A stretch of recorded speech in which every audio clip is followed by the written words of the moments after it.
Welcome to King County at your service. I'm Kimberly Hill. The Best Starts for Kids levy is designed to help kids meet their full potential. One program focuses on preventing homelessness. Already, it's helped more than 3,000 families. Antonio is a typical 8-year-old, happy, busy, with a long wish list for Santa Claus. A bike, an electric scooter, and... He's a great kid.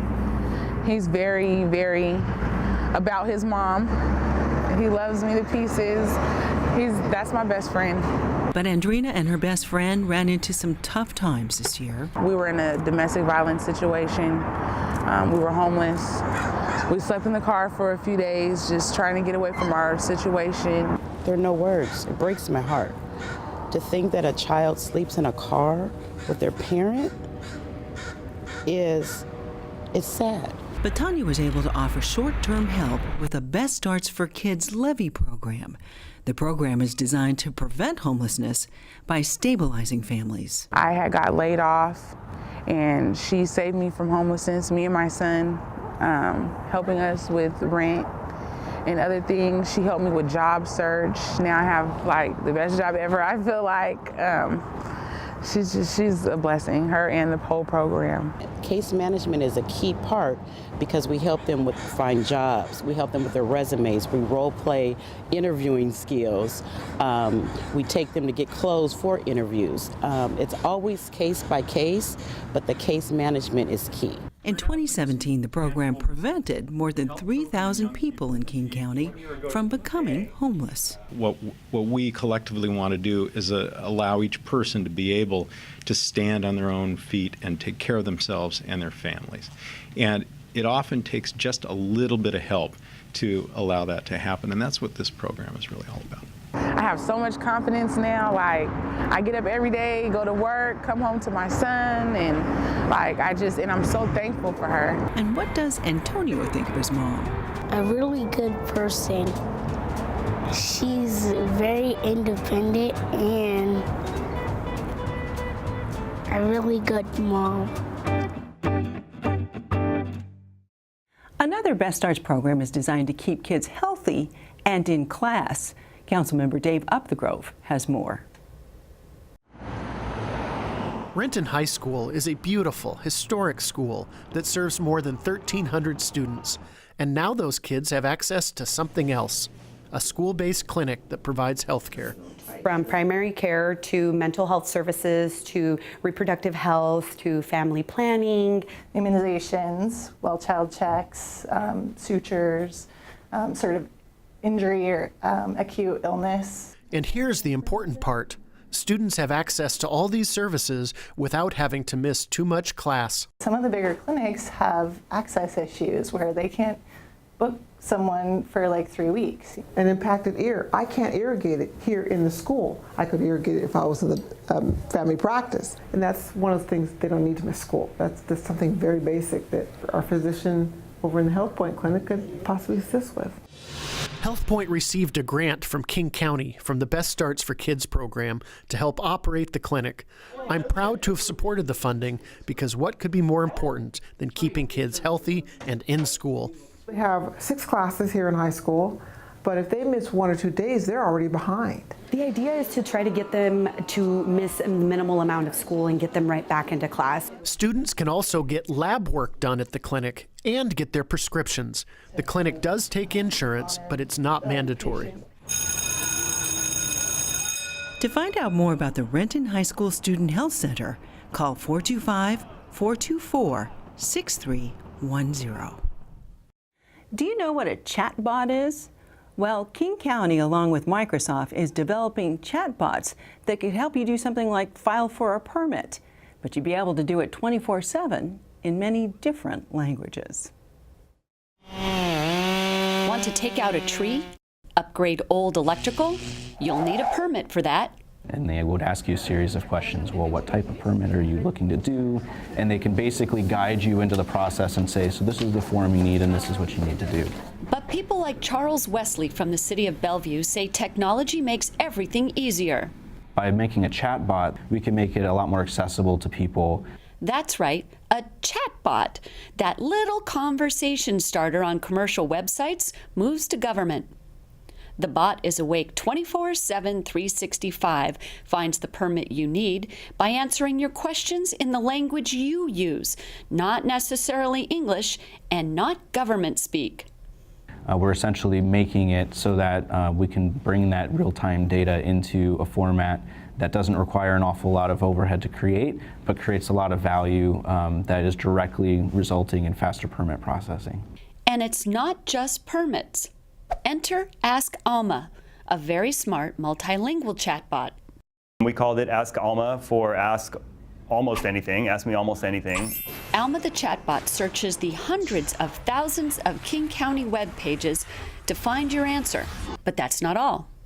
And a couple of the cool things we did, we added automated language translation so that if a user comes in and types a question in Spanish, then they're able to get the response in Spanish. And Russian and Mandarin, 170 languages in total. And we're at Hackfest 2018, and this is my team of rock stars here. Alma was one of 8 projects to come out of a King County government Microsoft collaboration in January. King County brought the ideas, Microsoft brought the tools. Together, they developed solutions. I work in one of the greatest places in the world where we are the epicenter of technology, and now I'm seeing it being utilized by my own government that I rely on. Technology can also be used to manage potential health emergencies like measles outbreaks or the hantavirus. The more information that people have and the sooner they have it, the better they can protect themselves. This mobile app alerts care providers in health clinics, traditional offices, or hospitals to a health emergency at the speed of a text. Spotting a potential outbreak in, say, Redmond or Maple Valley, so far apart but similar, could help stop a potential outbreak in its tracks. The work that's being done here at King County government or any of the other local governments and jurisdictions, it's the work that matters. King County International Airport houses some of the most unique private aircraft in the world. And there's a very elite King County team that watches over the airport.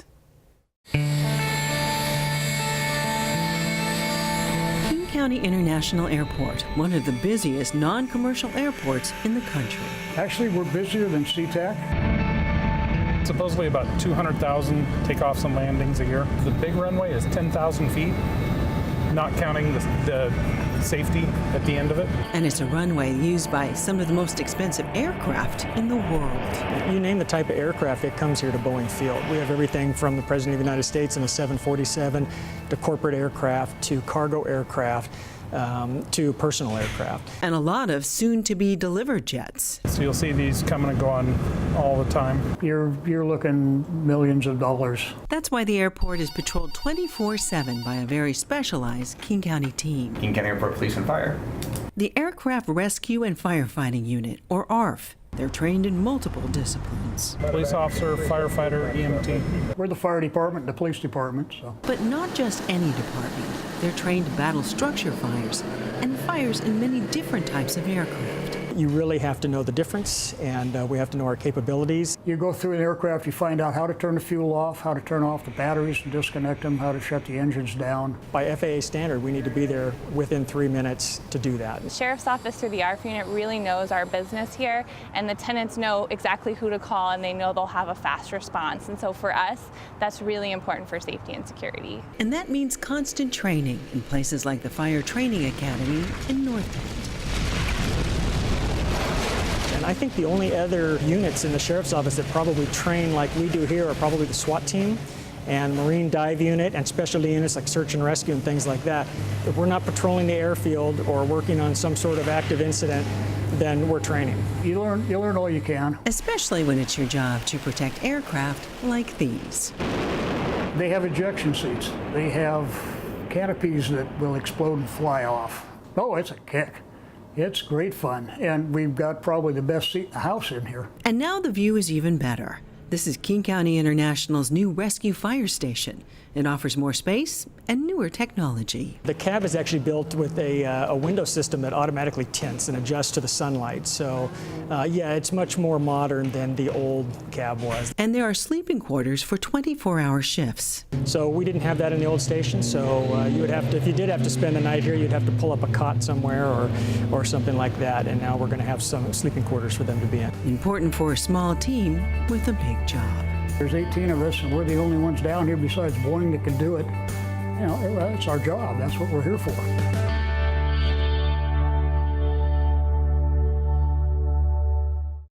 Okay, now that you've seen all those cool planes, you might be thinking about a career in aviation. Well, King County's Discover You program is helping some kids find their wings.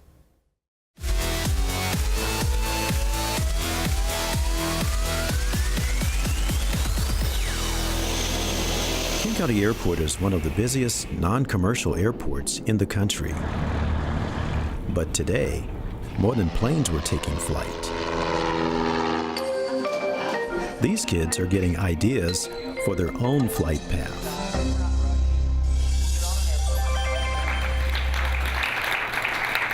You may think for a minute that, me, become a pilot? Absolutely. Absolutely. The Discover You program brings high school juniors to the airport for an introduction into the aviation industry with real-world experience. Most of it is basically a civil engineer or project manager. From project management so that we are able to handle patients, to aircraft rescue and firefighting, trauma as well as medical. But we're reaching out to elementary schools. We think we have to work hard to grasp their interest while they're young and help them establish some goals and help them to achieve those goals. The kids check out jobs, and the rigs too.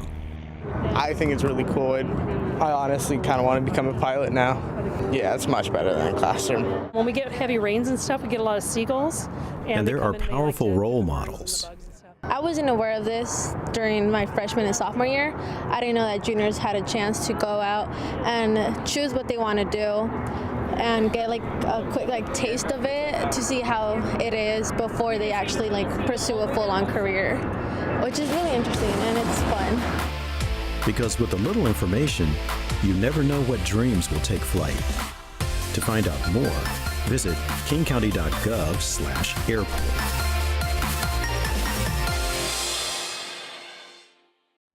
And now from the archives, take a look at these amazing films from the 1930s and assessments that were back then state of the art.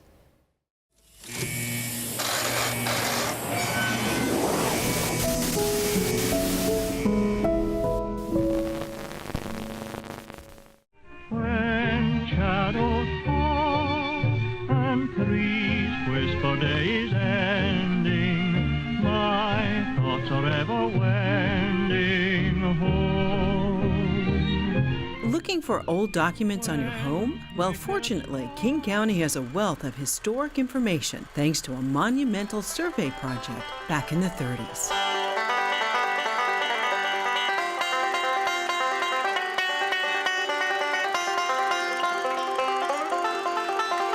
It was 1936. FDR's New Deal created the Federal Works Progress Administration, or WPA.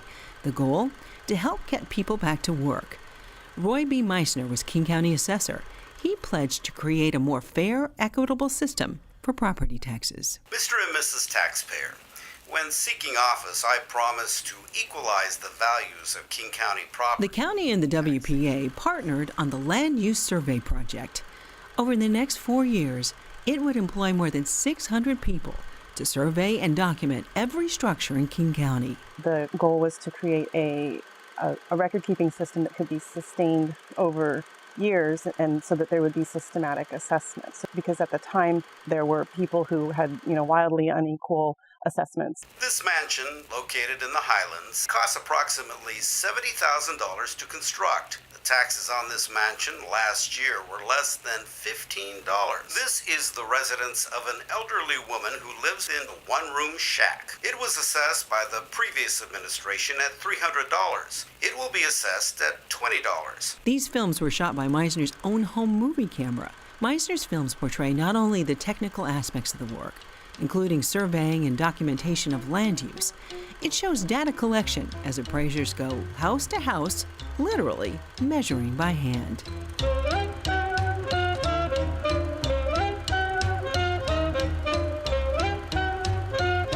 Every structure was photographed and cataloged.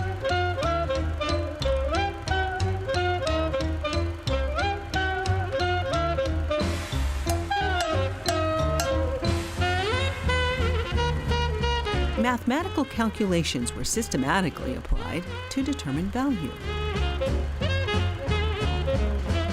The pioneering methods of data-based assessment and record-keeping were considered models of the time.